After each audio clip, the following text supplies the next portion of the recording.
పట్టభద్రుల ఎమ్మెల్సీ ఉప ఎన్నికల్లో నామినేషన్ వేయడం కోసం పెద్దలు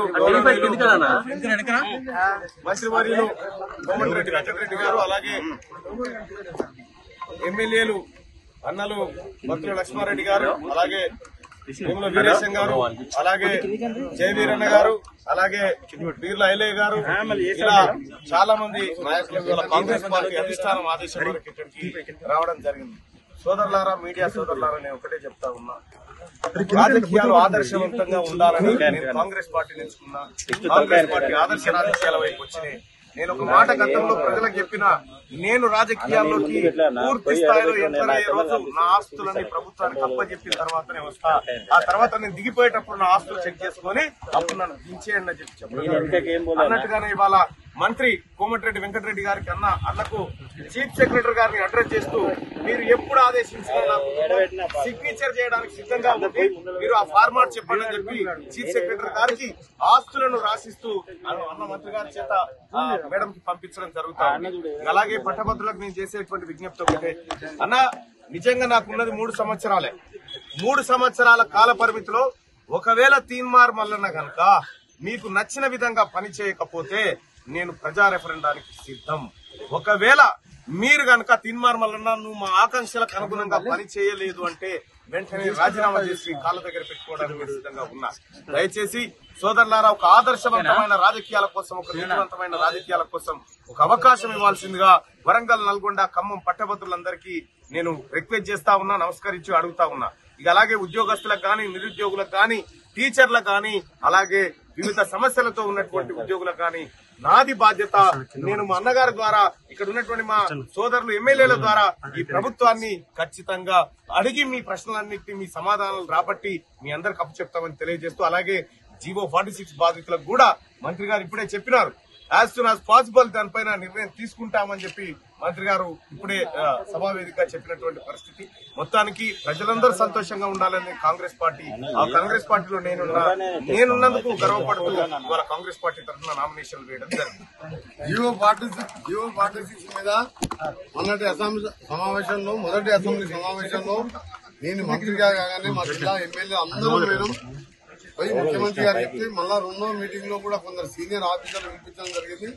ఒక ఎక్స్పర్ట్ కమిటీ చేసి దీనికి తప్పకుండా దీన్ని న్యాయం చేస్తామని చెప్పి, ఎందుకంటే ఎంత అన్యాయం జరుగుతుందో మన కానిస్టేబుల్ ఎలక్షన్ చూసుకుని పోయిన గవర్నమెంట్ పనికి రాని ఆలోచన ఏం అధ్యయనం చేయకుండా అదే ఎగ్జామ్, అదే కానిస్టేబుల్ ఉద్యోగం ఇక్కడ 42 మార్కులు వస్తే ఒక అమ్మాయికి, మాధవి అనే అమ్మాయి రాలే, అక్కడ 140 మార్కుల వచ్చిన ఈ అమ్మాయికి రాలేదు. 42 మార్కులు హైదరాబాద్ లో కానిస్టేబుల్ ఉద్యోగాలు అన్యాయం జరుగుతుంది. తప్పకుండా దాన్ని మార్పిచ్చే బాధ్యత మాది, మా ఎమ్మెల్యేలు, మేము అందరం.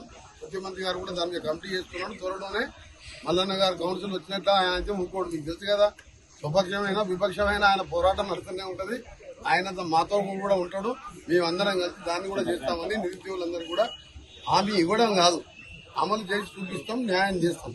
ఈరోజు అధికార పార్టీ అభ్యర్థిగా ప్రజలకు సేవ చేస్తానని చెప్పి ఎమ్మెల్సీగా తనకున్న ఆస్తిని ప్రభుత్వాన్ని రాసియడం నిజంగా హర్షించదగ్గ విషయం. ఈ సందర్భంగా మా మల్లన్నని మనస్ఫూర్తిగా అభినందిస్తూ మంచి మెజార్టీతో, ఎంత మెజార్టీ అంటే మొదటి ఓటుతోనే, రెండవ ఓటుకుండా మొదటి ఓటుతోనే 1,00,000 పైన ఓటుతో మెజార్టీ గెలిపించాలని, గెలిపిస్తారని కూడా మాకు నమ్మకం ఉంది.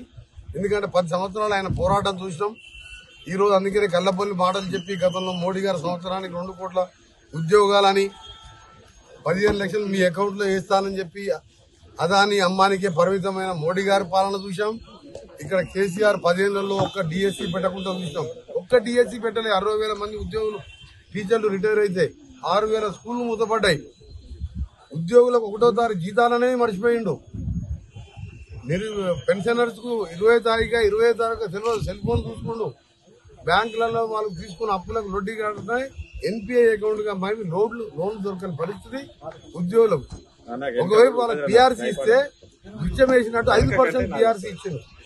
మా ప్రభుత్వం మైనస్ 3,900 కోట్లు మాకు అప్పచెప్తే తెలంగాణ ఇచ్చిన 16,000 కోట్లు మిగిలిన బడ్జెట్ ఉంటే 7 లక్షల కోట్లు అప్పే కాదు మాకు అప్ప చెప్పినప్పుడు 3,900 కూడా మైనస్ 26,000 కోట్ల బ్యాంకులు అప్పు పెట్టుకుంటూ ఇవాళ మేము చేసే పథకాలు జీరో బిల్లు కానీ, ఆర్టీసీ ఉచితంగా రోజు 15 కోట్ల భారం కానివ్వండి మహిళలకు, ఇంకా 500 రూపాయల సిలిండర్ కానివ్వండి, 2 లక్షల రుణమాఫీ ఆగస్టు 15 లోపు కానివ్వండి, ప్లాన్ ప్రకారం చేస్తున్నాం. తప్పకుండా చెప్పింది కాంగ్రెస్ పార్టీ ఆ రోజు ఇందిరమ్మ లాగా ఆలోచించి ఉపాధి హామీ తీసుకొస్తే ఇవాళ భూమి లేని నిరుపేదలు 2 పూటలు అన్నం తింటున్నారు.